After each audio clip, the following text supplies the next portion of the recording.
I love Frozen. 6 years out from the film's original release, and no matter how hard the internet has tried, my love for it has never once wavered. There are just so many wonderful qualities that it holds, from its gorgeous animation, infectious music, its mindful themes, its blending of modern sensibilities and timeless Disney storytelling, and of course, its great and likable characters. Kristoff is charming, in an awkward kind of way, as is Sven. And Olaf, for as much as he doesn't look it, is nowhere near as annoying as the initial marketing for the movie made him out to be. He can actually be rather endearing in his own unique way as well, which was a welcome surprise. But while the guys of Frozen are all fine and good, nobody has any delusions of who the stars of the show actually are. Anna and Elsa are in a category all their own. Literally. Their popularity is so titanic, the execs opted not to include them into the Disney Princess line of merchandising, because they alone sell comparable numbers to the entirety of the line as a whole. The demand for Anna and Elsa dolls following the film's initial release was so rampant. Even the filmmakers were unable to get ones for themselves because Disney, the lord of all, couldn't keep up with consumer demand. Yet, for all the success and popularity that Anna and Elsa have received, the public has tended to play a bit of, shall we say, favoritism. And let's not kid ourselves, we all know who the favorite child is here. The disparity between the idolization of Elsa and just some simple appreciation for Anna is so demonstrably noticeable that even Kristen Bell herself, Anna's voice actress, has made note of it on more than one occasion. It just feels fun to be a part of giving that, you know. And all the little Elsas and Annas. Yeah, and probably one Anna. In the whole crowd. Why do you Mostly say that, Elsas. Kristen? She's so full of it. There were a ton of Annas. There were two. There were two. It's fine. I don't know why she says that. So where are you from? Utah. Cool. Yeah, I know I'm Anna in Ryan, but no one wants to pay to see me play Anna, okay? They're always like, can you do Elsa? Can you sing the song? Of course I can sing the song. I have the voice of a goddamn angel. And you can't look at a 4-year-old and say, no, I'm not gonna make your Halloween as fun as I could make it. But deep down, it's a little offensive, just because it's like, does anybody care about Anna? I mean, she's the heart and soul of that film. Well, Miss Bell, today, I'd like to demonstrate to you that there are those of us out there that do care about Anna. We all love Elsa for perfectly valid reasons. But Anna is a fantastic character in her own right as well. So today, it's high time Anna got to come out of her sister's shadow and get some of the love and appreciation she so well deserves. And with Frozen 2 right around the corner, and it seeming like it will be much more focused on Elsa, the timing for this seems to be just right. So, let's go ahead and take a look at what it is that makes Princess Anna such a great character.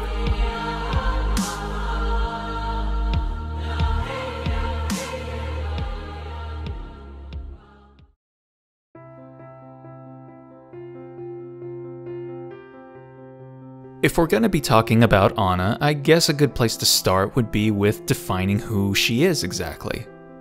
Anna is a young woman confirmed to be 18 by writer and co-director Jennifer Lee, who is the princess of a Norwegian-inspired kingdom called Arendelle. We see that throughout the course of her life, she possesses near inexhaustible optimism and positivity. As a young girl, she was aware of the fact that her sister Elsa possessed magical abilities, which she both celebrated and reveled in. However, after an accident involving Elsa's powers, it was decreed that the most effective way to save her life was to erase all her knowledge and memories of Elsa's abilities, and to keep the sisters separated in order to be assured that this accident would never repeat itself. However, because the only discrepancy in Anna's memories is her knowledge of Elsa's powers, to her, everything seems as perfect as they've always been. But suddenly, her sister, whom she loves and has equally loved her in return, has now completely shut her out of her life, refusing to speak to or interact with her at all. Despite this, however, Anna shows incredible amounts of emotional resilience, continuing to be undeterred by her sister's sudden cold shoulder, pun intended. Over the course of the next 7 years, Anna would continue to knock upon her sister's door, a door that had never once opened up to her, thinking that today might be the day it finally would. But after years and years of building her hopes up, of truly believing enough in Elsa, believing in her sister's love for her, only to have those hopes torn apart and dashed to the wayside, do we finally see her at last give up. But even after their parents tragically pass away, after they are both left in this world completely alone, with each other being the only family they have anymore, and Anna trying once more to reach out to Elsa, hoping that they might be able to come together in their collective tragedy and suffering to be at least some form of comfort to one another, Elsa still refuses. And in Anna's mind, her sister is still refusing her. Her sister has ignored her for the better part of a decade. She's been confined inside of her castle for all that time as well. Her parents have now died and left her alone. And yet through all of this, her sister still will not open the door to let her in. One might wonder, how is it that she could continue to endure this emotional torment and neglect for as long as she did, and harbor next to no ill will towards Elsa? How could she still be willing to attend her coronation? How could she still be willing to engage in pleasant conversation with her? How could she still want to have that connection with someone who, by all outward appearances, does not reciprocate her feelings? Well, the answer is because of true love. True, pure, selfless love. A love that does not require reciprocity in order to bloom. It is a love that can exist in the harshest desert, endure the mightiest of gales, and weather any storm that tries to tear it apart. Many people believe, and for good reason, that a good, solid relationship is built upon a principle of give and take. That both partners in a relationship are engaged in an endless cycle of both giving and receiving emotional fulfillment and support from one another. This is definitely true.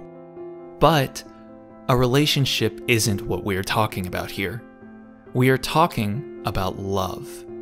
Real love. Pabu knows what I'm talking about. And true, selfless love does not require anything in return. Even if someone treats you in the worst ways you can imagine, if someone makes themselves entirely undeserving of your love because of the way they act and treat you, and you can still continue to love them, that is true, selfless love. It is the kind of love that more cynical minds would view as naive, and more sinister minds would view as something to exploit. And I'm not saying that either of those notions are necessarily wrong. True love is a truly powerful thing. And like all power, it can be used in a way that is good and in a way that is not. Used correctly, true love can be used for the benefit and betterment of someone who truly does deserve its graces. Used incorrectly, it can be used to enable and further the gains of someone who does not. So with as profound a character quality such as this, it's no surprise that it is what would be at the heart of Anna's arc.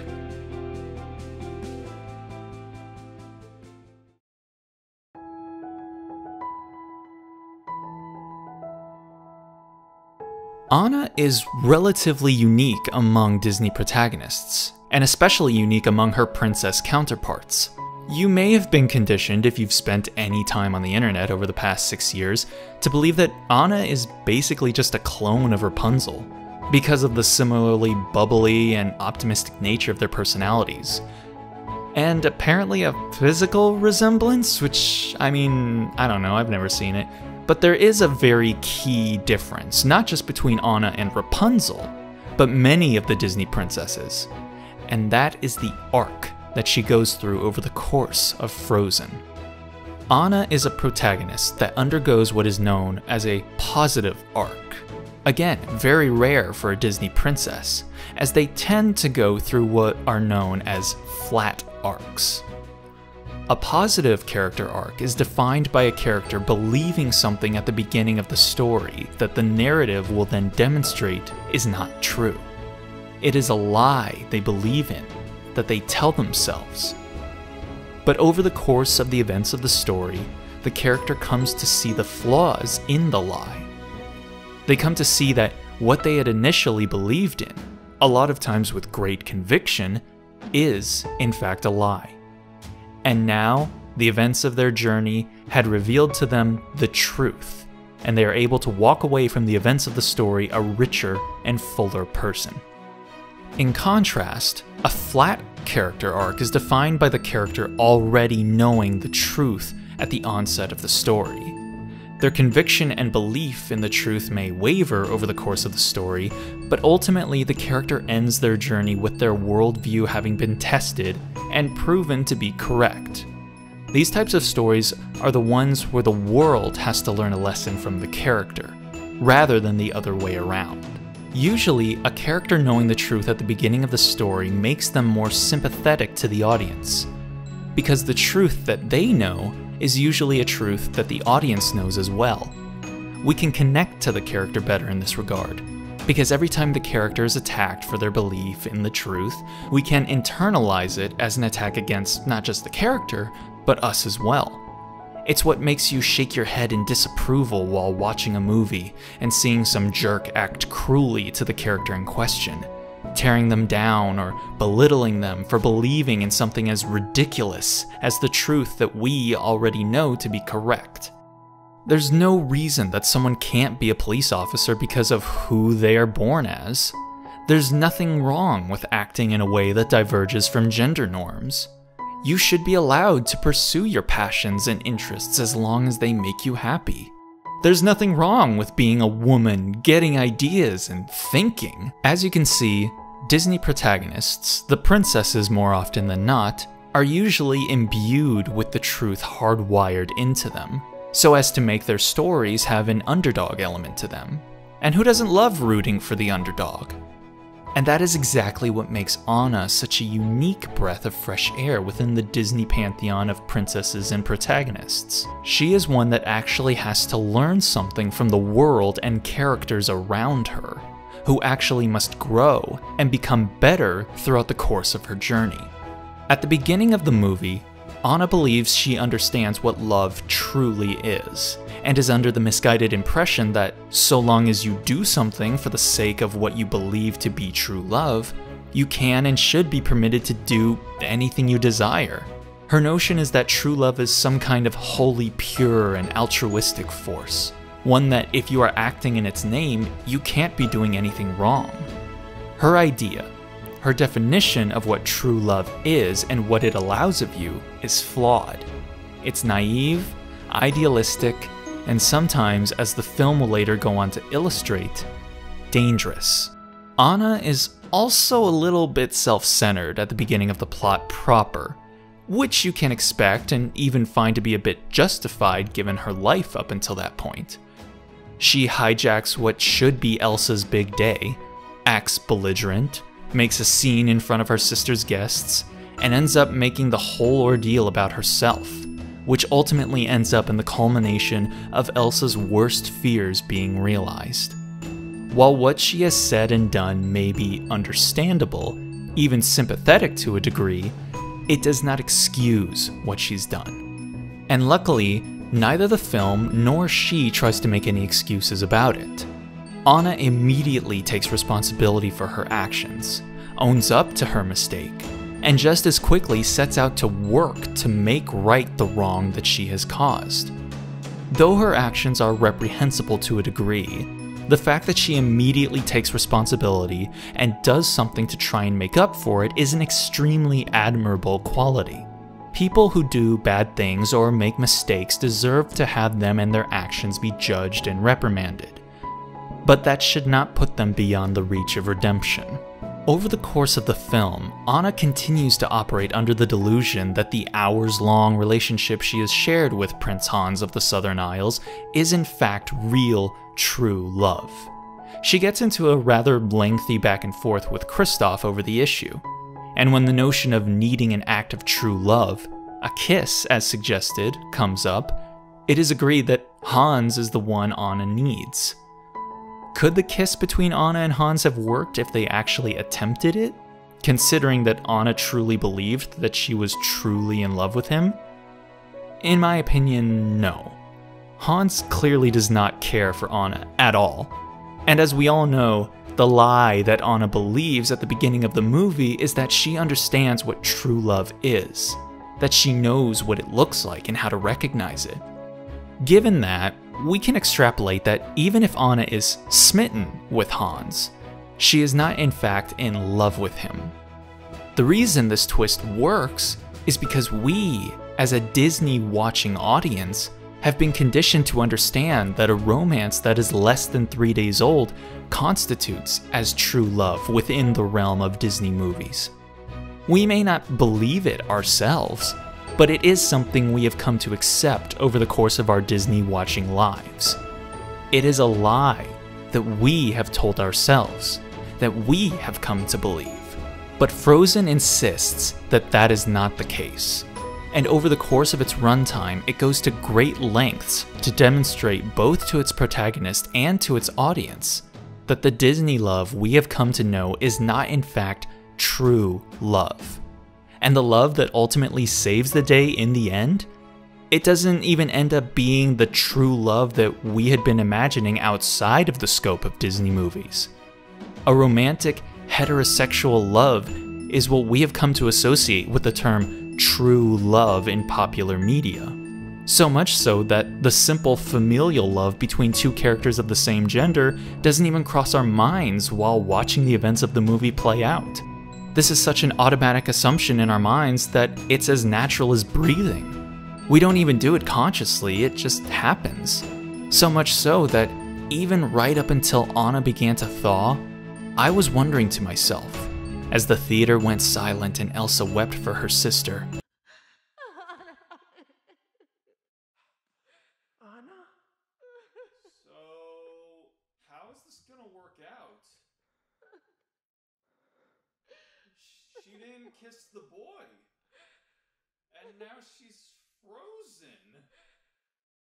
How does this possibly get resolved? Then, Anna began to thaw.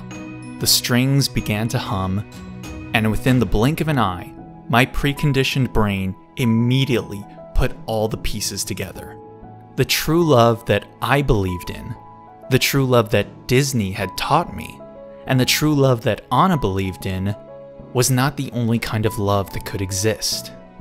We relearn this truth as Anna learns it for the first time, and the film makes not only Anna grow, but also makes us grow, if just a teeny tiny bit.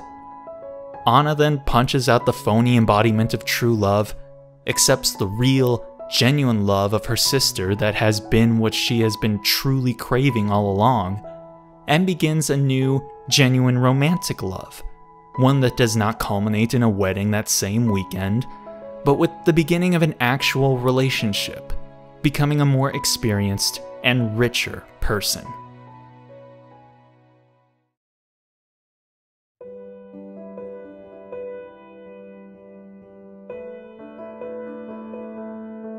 Details of who Anna is after the events of her journey are a bit sparse, as I'm only going off of the filmic media that has been released since the first movie. I'm sure there's more I could probably gather from the various books that have been released, but I just haven't read any of them myself. So these bits of insight into how she's developed will mainly come from Frozen Fever and Olaf's Frozen Adventure. In Frozen Fever, Anna seems to be just about the same as she was in the first film, but there are a few details we can parse out that show that she truly is a more matured person from who she had been previously. Despite it being her birthday, Anna is immediately concerned with Elsa's apparent illness, And despite the promise of more and more fun and surprises, again planned by her sister, who we know having a relationship with is all she's ever wanted, she tries over and over again to convince Elsa to go back home and rest. She clearly has allowed the true love for her sister to grow and stabilize into a functioning, healthy affection that prioritizes Elsa's well-being over any fun or enjoyment that she herself might be able to have. We all know Anna would probably love nothing more than to have her sister join her for what is probably the first birthday they've spent together since they were children.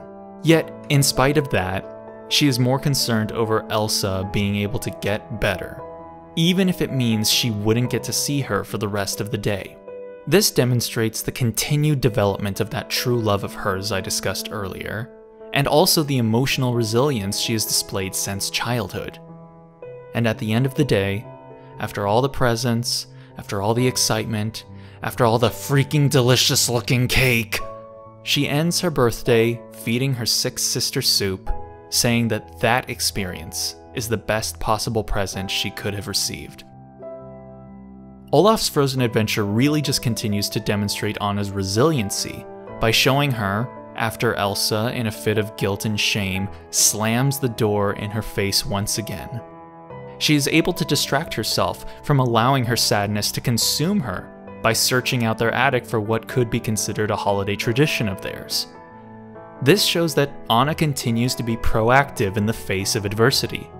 Just like when she was willing to go off into the forest to search for Elsa, rather than allow herself to be overwhelmed by the revelation of her sister's powers, she is able to utilize her time trying to fix their situation, rather than allowing Elsa shutting her out once again to get her down.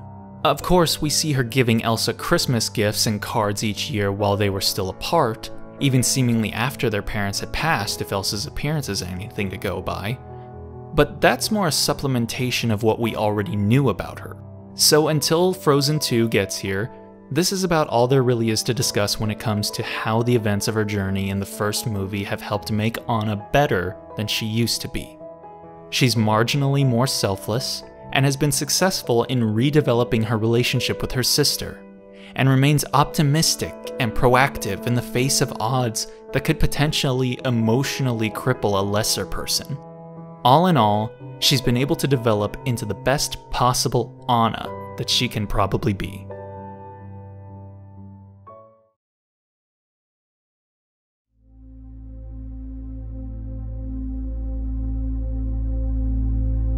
So, with all this discussion on what makes Anna such a great character, I think it begs the question, why is there such a huge gap in popularity between Anna and Elsa?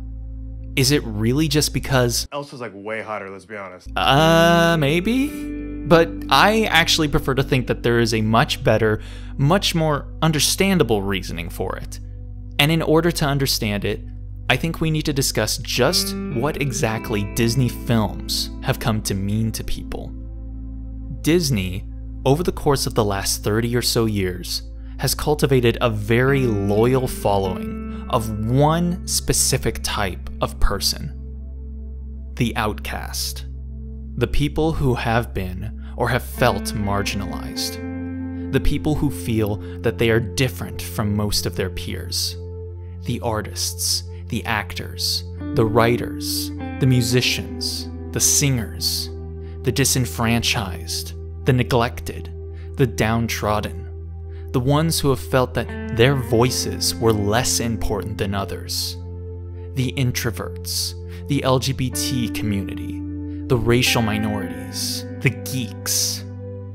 Through characters like Ariel, Belle, Aladdin, Quasimodo, Tarzan, Stitch, and many more, Disney has, whether intentionally or not, made themselves into the champions of the outcasts.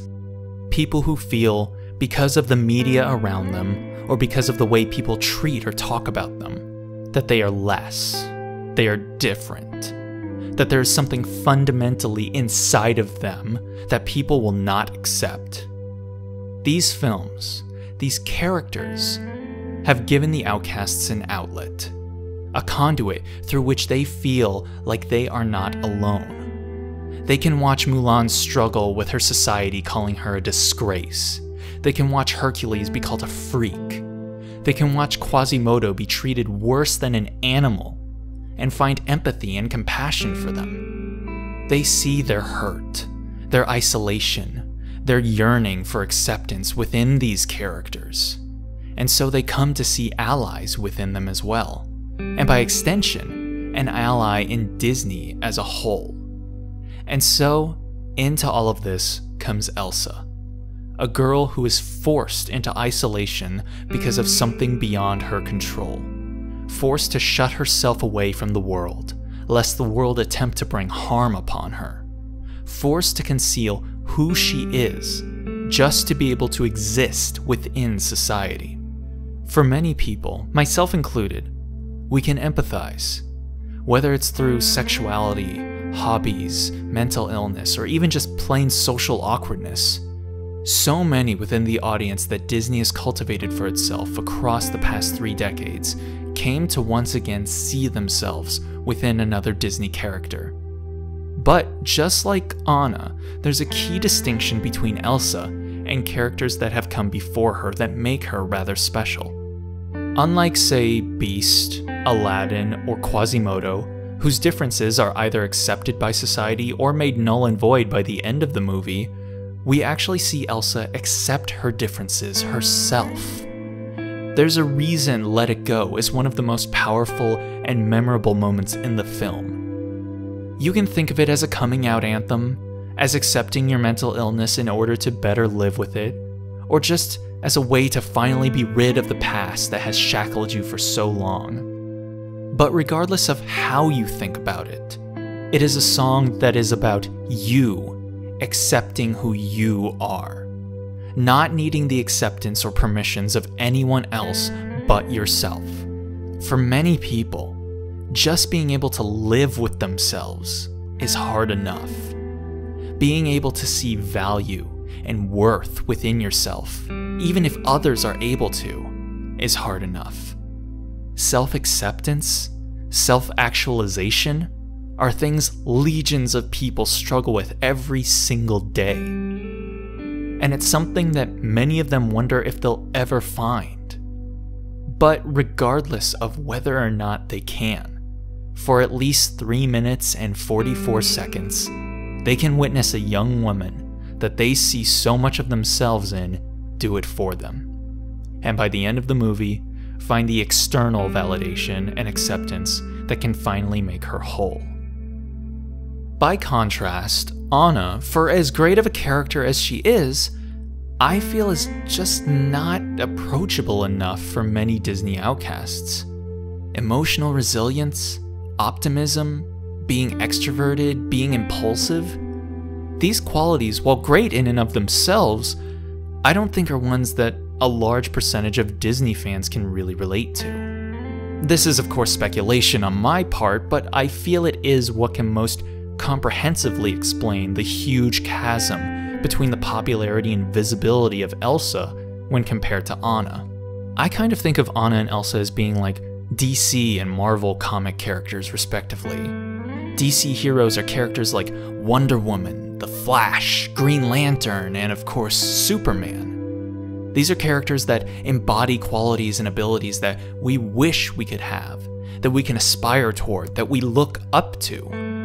Whereas Marvel heroes are characters like Spider-Man, the X-Men, the Incredible Hulk, and Iron Man. These are characters that maybe we do, maybe we don't want to necessarily be like, but they are characters that are usually made more relatable because of the contexts within which the characters find themselves. They humanize them. So even though Elsa is the one with the flashy powers, the sparkly dress, and the heels that look like they would be an absolute horror to walk in, it's the context that she finds herself in that makes her more sympathetic and relatable to the audience. Anna, for all her quirkiness, is just seen as too forward, too socially well-adjusted, at least compared to Elsa, for the Disney outcasts.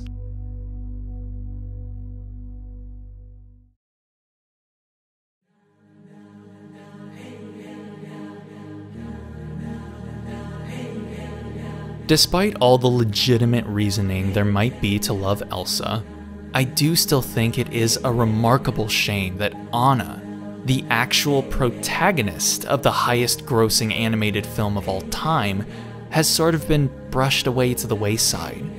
And I can understand Kristen Bell's saltiness, considering how much of herself she literally, personally put into the creation of the character.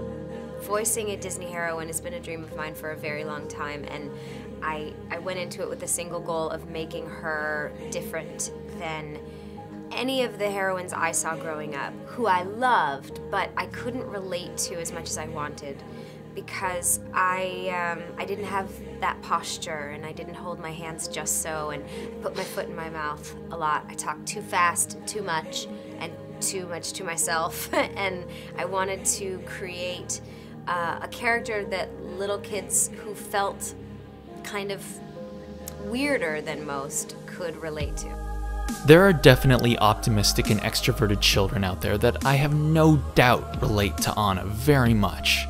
I have no doubt there are parents out there who see Anna in their sons or daughters and came to love her as well.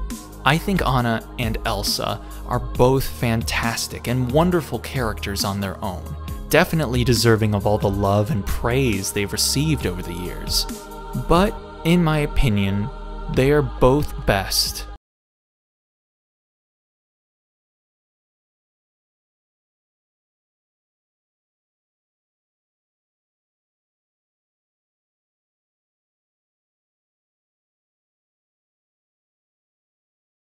Frozen 2 had been announced, and it starred only one of the sisters, either Anna or Elsa, without the other one anywhere in sight, I would have flipped a table.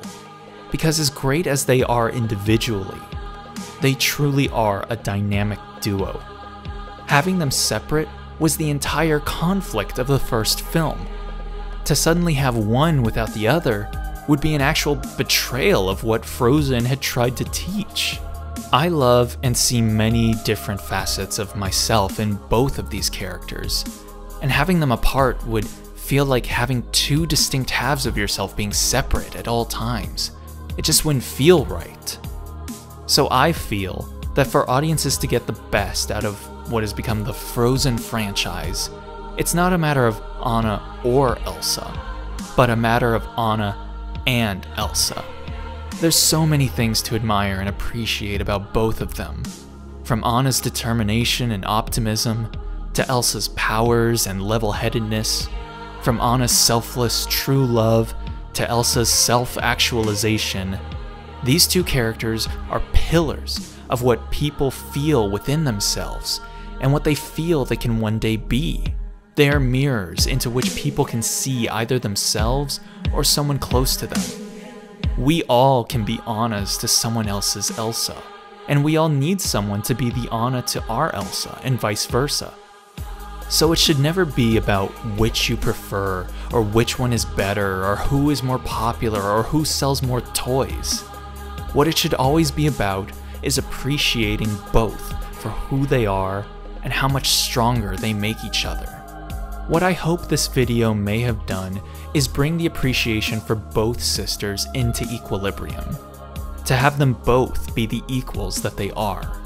To not have one outweigh the other, when in reality, there shouldn't be a way for one of them to be more vital or more necessary. Anna and Elsa are fantastic on their own, but they are whole when together.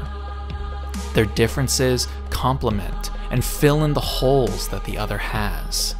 I'm not sure where the events of Frozen 2 might eventually take them, but I sincerely hope they end their adventure the way they began, with one another by their side. Promise me we do this together, okay? I promise.